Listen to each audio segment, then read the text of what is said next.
क्या आपने भी लाइफ में बहुत सारी प्लानिंग्स की? क्या आपके प्लान सिर्फ इसलिए फ्लॉप हो जाते हैं क्योंकि आप चाह कर भी अपने कंफर्ट जोन से बाहर नहीं आ पा रहे हो? क्या लेजीनेस और प्रोक्रेस्टिनेशन आपके गोल्स के आड़े आ रहे हैं? अगर हाँ, तो दोस्तों ये वीडियो को एंड तक जरूर देखना, क्योंकि इस वीडियो में हम करने वाले हैं जापान की सैर और सीखने वाले हैं 8 जापानी ऐसी टेक्निक्स जिससे आप लेजीनेस को करोगे बाय और सक्सेस आपको करेगी हाय। जापान एक ऐसा देश है जो 21वीं सदी में सुनामी जैसे दुनिया के 10 सबसे खतरनाक नेचुरल डिजास्टर से गुजरा है। दुनिया की इकलौती कंट्री जिसने 2 बार न्यूक्लियर बम का कहर झेला है। लेकिन इन सब के बावजूद भी इकोनॉमी हो या डेवलपमेंट, जापान दुनिया के सुपर पावर्स में से एक है। लगभग 3 से 4 बार पूरी तरह बर्बाद होने के बाद भी कैसे जापान बार बार उठता है और आगे बढ़ता है, इस सवाल के आपको बहुत से जवाब मिल जाएंगे। YouTube पर ही ना जाने कितनी ही ऐसे वीडियोस होंगे जो इस सवाल को काफी एलेबोरेटली और टेक्निकली समझाते हैं। लेकिन एक बात जो मुझे सारे वीडियोस देखकर और टेक्स्ट पढ़कर समझ आई है कि जापान की राइजिंग में सबसे बड़ा हाथ है वहाँ के लोगों का। जी हाँ, वहाँ के लोग इतने डिसिप्लिन्ड और एक्टिव होते हैं कि वो आपको कभी भी काम को टालते हुए नहीं मिलेंगे। तो कैसे आया जापानीज लोगों में इतना डिसिप्लिन? इसके बारे में रिसर्च करने पर मुझे मिली 8 ऐसी टेक्निक्स जो वहाँ के लोग फॉलो करते हैं और लाइफ में डिसिप्लिन, सक्सेस और फुलफिलमेंट लाते हैं। तो चलिए बात करते हैं उन 8 टेक्निक्स के बारे में जिन्होंने जापान को कामयाबी दिलाई और जो आपको भी सक्सेसफुल बना सकते हैं। तैयार हो तो कमेंट कर दो आई एम रेडी, क्योंकि जिंदगी बदलने वाली है दोस्त। Number 1, kaizen. डॉक्टर शिगाकी हिनोहारा जापान के सबसे फेमस फिजिशियन है जिन्होंने 105 साल की उम्र में भी रिटायरमेंट नहीं लिया। एक बार उनके पास एक पेशेंट आई जिसका वजन दिन ब दिन बढ़ता जा रहा था, जिसके कारण उसे बहुत से हेल्थ इश्यूज फेस करने पड़ रहे थे। सबसे बड़ी प्रॉब्लम ये थी कि उनका शेड्यूल इतना बिजी था कि उनके पास एक्सरसाइज के लिए टाइम ही नहीं था। डॉक्टर ने उनसे पूछा कि क्या आप गाने सुनती हो? पेशेंट ने कहा हाँ। इस पर डॉक्टर ने कहा तो फिर क्या आप गाने सुनने के दौरान मेरे लिए केवल 1 मिनट 1 हफ्ते तक डांस कर सकती हो? पेशेंट ने मुस्कुरा कर कहा हाँ, इतना टाइम तो मैं निकाल ही सकती हूँ। अगली विजिट के दौरान डॉक्टर ने उनसे कहा कि अब क्या आप पूरे गाने पर मेरे लिए डांस कर सकती हो? पेशेंट ने कोशिश का वादा किया। उसके बाद डॉक्टर ने उनसे 2 गानों पर डांस करवाया, फिर डांस के साथ सिटअप्स करने के लिए कहा और इस तरह साल खत्म होने तक वो पेशेंट रोज 1 से 1.5 घंटा वर्कआउट कर पाती थी और उसने अपना लगभग 20 किलो वजन कम कर लिया था। किसी ने सच ही कहा है दोस्तों कि बूंद बूंद से सागर बनता है। अब अगर इसी की जगह डॉक्टर ने अगर उनसे कहा होता कि कल से आपको अपनी डाइट में केवल फ्रूट्स खाने हैं, रोज 1 घंटा एक्सरसाइज करनी है, तो शायद वो कभी उसे फॉलो ही नहीं कर पाती। ह्यूमन ब्रेन कुछ ऐसा ही है, उसे सडन चेंजेस पसंद नहीं। जब भी आप अपनी किसी हैबिट को अचानक चेंज करने की कोशिश करोगे तो आपका ब्रेन सबसे ज्यादा प्रॉब्लम क्रिएट करेगा। वो आपको उस चेंज को टालने का कोई ना कोई बहाना दे ही देगा, फिर चाहे वो कल लेट नाइट सोया था इसलिए सुबह नहीं उठ सकता वाला बहाना हो, या अभी तो बहुत दिन पड़े हैं कल कर लेंगे वाली टाल मटोल हो। यही वजह है कि जब भी आप संदीप सर से मोटिवेट होकर 6 घंटे पढ़ने या 12 घंटे काम करने का प्लान बनाते हो तो वो 1-2 दिन से ज्यादा नहीं चल पाता। ब्रेन के इसी ट्रैप से बाहर निकलने के लिए जापान के फेमस मैनेजमेंट कंसल्टेंट मसाकी इमाई ने काइजन नाम की टेक्निक को डिस्कवर किया था। इस टेक्निक के इस्तेमाल से टोयोटा, मित्सुबिशी और पैनासोनिक जैसी कंपनियां अपनी फील्ड में मार्केट लीडर बनी। आज इस टेक्निक का इस्तेमाल पूरे जापान सहित दुनिया के बहुत से कोनों में किया जाता है। काइजन का इस्तेमाल आप केवल अपने करियर में ही नहीं बल्कि अपने थिंकिंग को बदलने के लिए, अपने डिसीजन मेकिंग पावर को बढ़ाने के लिए, अपने रिलेशनशिप्स को सुधारने के लिए और डे टू डे लाइफ में डिसिप्लिन लाने के लिए भी कर सकते हो। क्योंकि बेसिकली काइजन है क्या? काइजन एक जापानी शब्द है जिसमें काई का मतलब है चेंज और जेन का मतलब है गुड, यानी चेंज फॉर गुड। जब भी आप स्मॉल और ग्रेजुअल चेंजेस की मदद से कुछ फ्रूटफुल अचीव करते हो तो वो काइजन कहलाता है। अब सवाल ये उठता है कि आप अपनी डे टू डे लाइफ में इसका कैसे इस्तेमाल कर सकते हो। आपको बस इतना करना है कि अपने काम और अपने टाइम को स्मॉल फ्रैक्शंस में डिवाइड करना है। आपको ग्रेजुअल लेकिन रेगुलर चेंजेस पर फोकस करना है। ये याद रखना है कि चीजें चाहे कितनी भी बुरी क्यों ना हो लेकिन वो बेहतर हो सकती हैं। जैसे आपको नए प्रोजेक्ट पर काम करने का टाइम नहीं मिल पा रहा, सिंपल है, अगर आप हर रोज बस 15 मिनट कम टीवी या कम मोबाइल देखो तो आप 1 हफ्ते में लगभग 1.5 घंटे बचा सकते हो, जिसमें से आप प्रोजेक्ट से रिलेटेड कोई ना कोई काम जरूर कर सकते हो। और ग्रेजुअली आप देखोगे कि जैसे जैसे आप काम करते जा रहे हो आपको और मोटिवेशन महसूस हो रही है और आप रोज का आधा घंटा फिर 1 घंटा बचा पा रहे हो। इस तरह आप एक दिन में 2-3 घंटे निकालने में कामयाब हो जाओगे। इसी तरह आप केवल रोज से 15 से 20 मिनट जल्दी उठकर एक शॉर्ट वर्कआउट सेशन कर सकते हो जो पूरे दिन आपको एनर्जेटिक महसूस करवाएगा। अगर अपना डाइट चेंज करना है तो केवल एक इंग्रेडिएंट चेंज करते हुए आप धीरे धीरे हेल्दी डाइट पर स्विच कर सकते हो। रोज की 1 सिगरेट कम पीकर आप स्मोकिंग की आदत छोड़ सकते हो।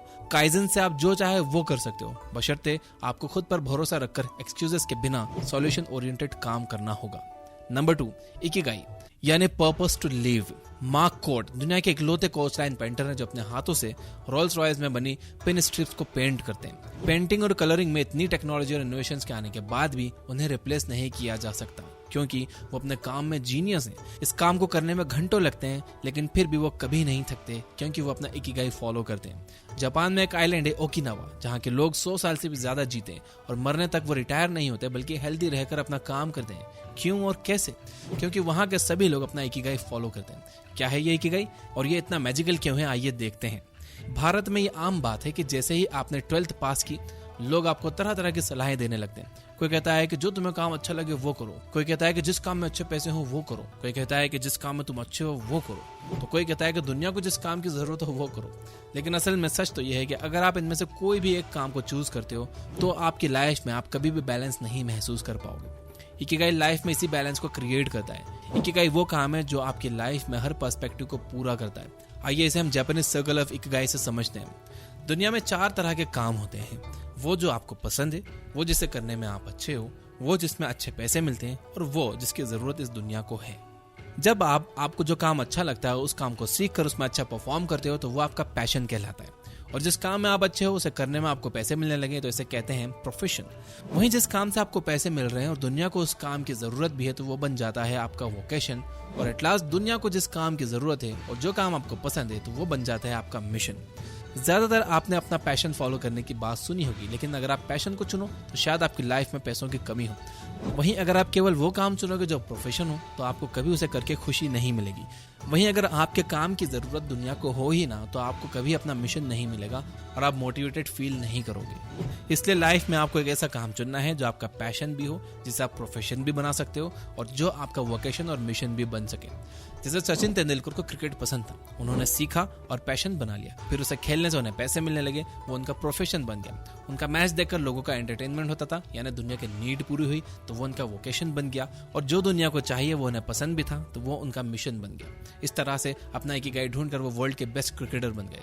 आप दुनिया में किसी भी फील्ड के लेजेंड को याद कीजिए, वो सभी अपने इकिगाई पर वर्क करते हुए मिलेंगे, क्योंकि उनका काम है, उनका पैशन है, प्रोफेशन है, वोकेशन है और मिशन है। साइंटिफिकली देखें तो इकिगाई पर वर्क करने से ब्रेन में डोपामिन जैसे न्यूरोट्रांसमीटर्स रिलीज होते हैं, जिससे आप फ्लो स्टेट को अचीव कर सकते हो और ये फ्लो स्टेट आपको एक अलग ही लेवल पर वर्क करने में हेल्प करता है। तो आप कभी उसे करने में थकोगे नहीं और ना ही उसे करने के लिए आपको किसी एक्सटर्नल मोटिवेशन की जरूरत पड़ेगी। लेकिन आप अपना इकिगाई ढूंढोगे कैसे? इसके लिए मैंने वीडियो बनाया, मैं आई बटन में और डिस्क्रिप्शन में उसका लिंक दे दूंगा, या फिर आप हेक्टर गार्सिया की बुक इकिगाई भी पढ़ सकते हो। ये बुक ऐप पर इस बुक की आप समरी भी सुन सकते हो, जिसमें आपको बड़े ही प्रिसाइज वे में इकिगाई से रिलेटेड सभी इंपॉर्टेंट इन्फॉर्मेशन मिल जाएगी। Number 3, Pomodoro technique. अगर आप एक ऐसी टेक्निक ढूंढ रहे हो जिससे आप अपना अटेंशन स्पैन बढ़ा सको और खुद को बर्नआउट किए बिना ही अपना डिफिकल्ट से डिफिकल्ट टास्क पूरा कर सको, तो डेवलपर और एंटरप्रेन्योर फ्रांसिस सिरेलियो की बनाई पोमोडोरो टेक्निक आपकी हेल्प कर सकती है। दरअसल कॉलेज के दिनों में फ्रांसिस को अपनी पढ़ाई और असाइनमेंट्स को पूरा करने में काफी स्ट्रगल कर रहे थे। तब उन्होंने इस टेक्निक का इस्तेमाल किया और पाया कि अपने काम को छोटे से छोटे सेशंस में बांटकर हम आसानी से पूरा कर सकते हैं। उन्होंने 25 मिनट का एक टाइम फ्रेम बनाया, जिस दौरान उन्हें बिना डिस्ट्रैक्शन के काम करना है और फिर 5 मिनट का ब्रेक लेना है, फिर दोबारा 25 मिनट डिस्ट्रैक्शन फ्री काम करना है। इस तरह जब 4 ऐसे सेशंस पूरे हो जाएंगे तो आप 15 से 20 मिनट का एक लंबा ब्रेक ले सकते हो। इन सेक्शंस को फ्रांसिस्को ने पोमोडोरो का नाम दिया है, क्योंकि उन्हें इस टेक्निक का आइडिया अपने किचन में रखे टमाटर के शेप के अलार्म क्लॉक को देखकर आया था। पोमोडोरो एक जापानी शब्द, इसका मतलब है tomato sauce. Pomodoro technique Japan ही नहीं बल्कि दुनिया के अलग अलग देशों में इस्तेमाल होती है, खास तौर पर उन स्टूडेंट्स के लिए जिन्हें कंसंट्रेट करने में प्रॉब्लम होती है। जैसे कि हमने पहले ही बात की कि हमारा ब्रेन किसी भी काम को जब बड़े से पहाड़ के रूप में देखता है तो उसके बारे में नेगेटिव फील करने लगता है, इसलिए वो प्रोक्रेस्टिनेट करने लगता है, यानी टालने लगता है। लेकिन जब हम अपने काम को छोटे सेक्शंस में बांट लेते हैं जो 25 मिनट में पूरे हो सकें, तो बड़ी ही आसानी से हम बड़े से बड़ा काम भी पूरा कर पाएंगे, क्योंकि भले ही आपका काम 4 घंटे में पूरा होगा, लेकिन आपके ब्रेन का फोकस केवल 25 मिनट में पूरे होने वाले काम पर ही रहेगा, इसलिए वो उसे उतना मुश्किल नहीं लगेगा। इसके अलावा हमारे फोकस का सबसे बड़ा दुश्मन है हमारा फोन, यानी हमारी बार बार ईमेल, मैसेजेस और सोशल मीडिया चेक करने की आदत। जब हम खुद को रिस्ट्रिक्ट कर देते हैं कि 25 मिनट के बाद फोन देखना है, तो धीरे धीरे हमारी मोबाइल चेक करने की क्रेविंग भी कम होने लगती है। वैसे आजकल इस टेक्निक के बहुत से वर्जन्स डेवलप हो गए हैं और लोग कई बार इसे अपने हिसाब से मॉडिफाई कर लेते हैं। जैसे कि एक वर्जन है 50-11, यानी 52 मिनट काम और 11 मिनट का इंटरवल। ये उन लोगों के लिए बेनिफिशियल है जिन्हें कुछ ऐसा काम करना है जिसके कॉन्सेप्ट को समझने में टाइम लगता है, जैसे कॉम्पिटिटिव एग्जाम्स के एस्पिरेंट्स।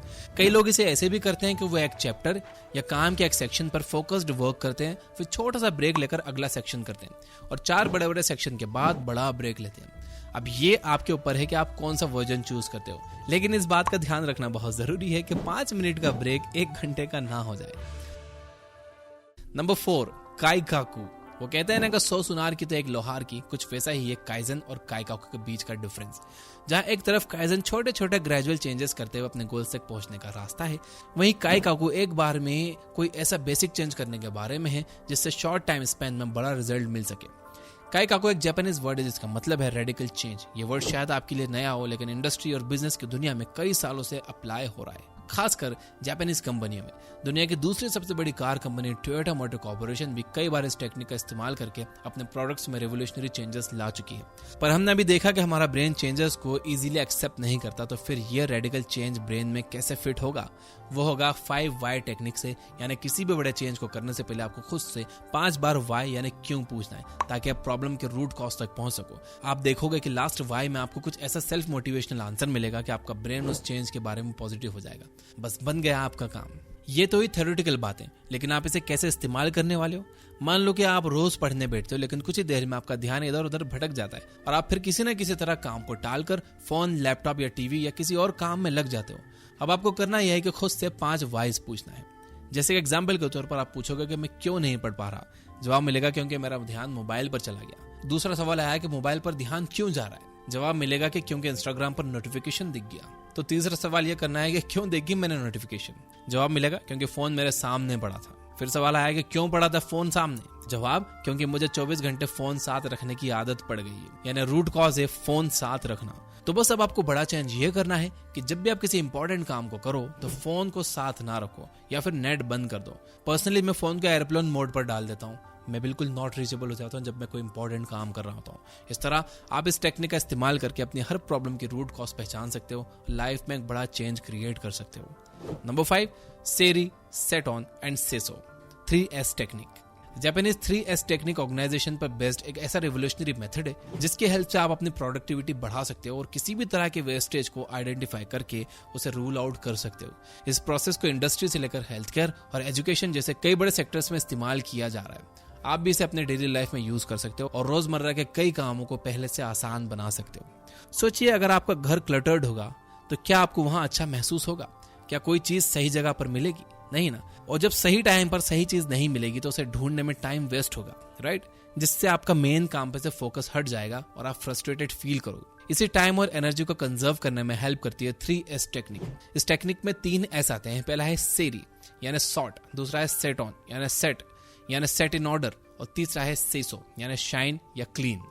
अब आपको सबसे पहले अपने घर और वर्क प्लेस पर चीजों को सॉर्ट आउट करना है कि क्या आपके काम का है और क्या नहीं। फिर चाहे वो पुराने कपड़े हों या फाइलें, जो भी काम का नहीं है वो बाहर कर दो।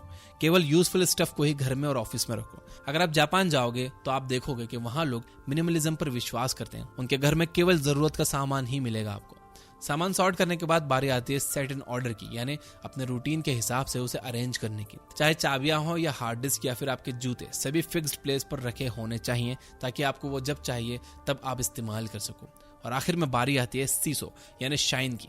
आपको हमेशा अपने आसपास की चीजें साफ सुथरी रखनी है। सफाई से एक पॉजिटिविटी आती है जिससे आपके ब्रेन को काम करने का मोटिवेशन मिलता है। आप खुद सोचिए कि अगर आपको डेस्क पर सारा सामान जमाया मिल जाए तो आपको काम के बीच में बार बार कभी पेन लेने, कभी पानी लेने, कभी फाइल लेने, यहाँ वहां जाकर अपना फ्लो नहीं तोड़ना होगा। और जो काम आप 2 घंटे में करते थे शायद वो आप 1 घंटे से भी कम टाइम में कर लोगे। तो हुआ ना सोने पर सुहागा। यहाँ तक देख लो तो वीडियो को लाइक जरूर कर दो। Number 6, the rule of 3।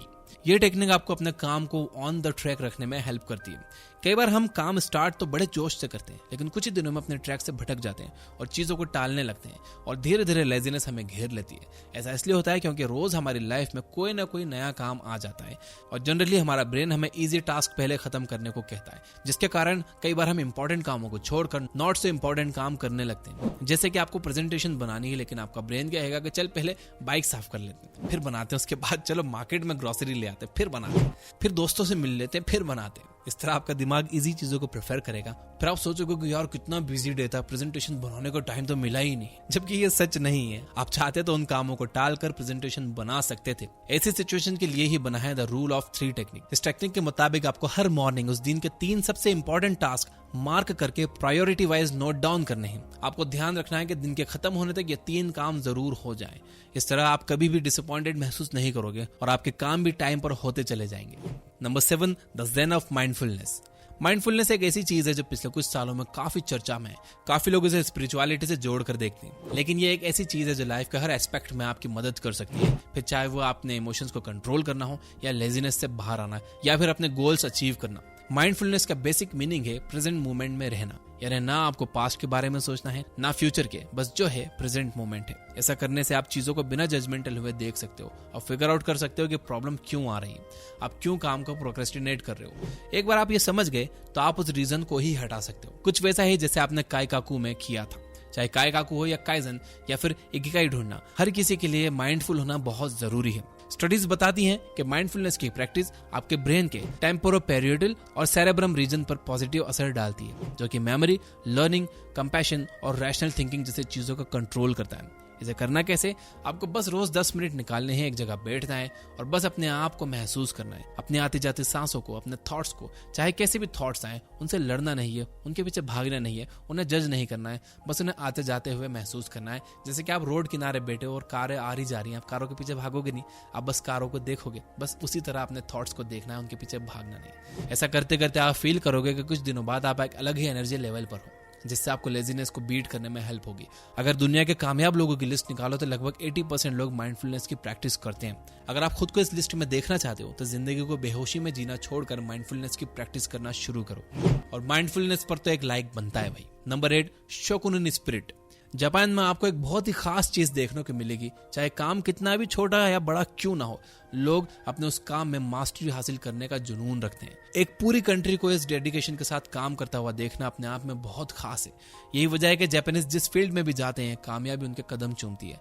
America जैसे डेवलप्ड कंट्रीज भी उसका लोहा मानती है। कुछ ऐसा ही डेडिकेशन आपको भी अपने काम में लाना पड़ेगा, चाहे आप किसी भी प्रोफेशन में हो। अगर आप अपने काम को केवल प्रोफेशनल नहीं बल्कि स्पिरिचुअल और सोशल रिस्पॉन्सिबिलिटी मानकर करोगे तो आप केवल उसके टेक्निकल एक्सपर्ट नहीं बल्कि सही मायने में उसके जीनियस कहलाओगे। जब आप खुद को यह महसूस करवाने में कामयाब हो जाओगे कि आपका काम ही आपका धर्म है, तो ना आपको उसे करने में आलस आएगी, ना आप कभी बोर होगे। बस यही है जापानीज शोकुनिन स्पिरिट, यानी किसी भी काम में मास्टरी हासिल करना। क्योंकि jack of all and master of none होने से बेहतर है मास्टर ऑफ वन होना। जैसे कि मैं वीडियोस बनाता हूं, मैं केवल इसे प्रोफेशन समझकर नहीं बनाता, मैं इसे अपनी सोशल रिस्पॉन्सिबिलिटी समझता हूं कि मेरे ये बनाने से लाखों लोगों की लाइफ चेंज होगी, एक पॉजिटिव असर आएगा, जिससे हमारा देश बदलेगा, हमारा देश आगे बढ़ेगा। यहाँ तक देख रहे हो तो वीडियो को लाइक जरूर करना और कमेंट में यस जरूर लिख देना, ताकि मुझे पता चल जाए कि आपको ये वीडियो बहुत अच्छा लगा है। इससे मुझे हेल्प होगी और अच्छे वीडियोस लाने में। तो दोस्तों, ये थी जापानीज टेक्निक जो आपको लेजीनेस को ट्रैप से निकालने में हेल्प करेगी। लास्ट में बस मैं इतना कहूंगा कि अपने सबसे बड़े दुश्मन आप खुद ही बन सकते हो और सबसे अच्छे दोस्त भी। अगर आप बिना सोचे समझे फैसले लेते हो तो आपसे बड़ा आपका दुश्मन कोई नहीं, और अगर आप अपना हर फैसला सोच समझ कर लेते हो तो आपका खुद से बड़ा दोस्त कोई नहीं। तो आप फैसला लीजिए कि आप कौन सी टेक्निक का इस्तेमाल करने वाले हो और कमेंट में मुझे भी बताना। और इस वीडियो की बातों को अफर्म करने के लिए कमेंट करिए यस आई विल। याद रखिए कि अफर्मेशन में बहुत ताकत होती है। Finally, you guys are amazing. Keep reading, keep learning, keep growing. Thank you for watching.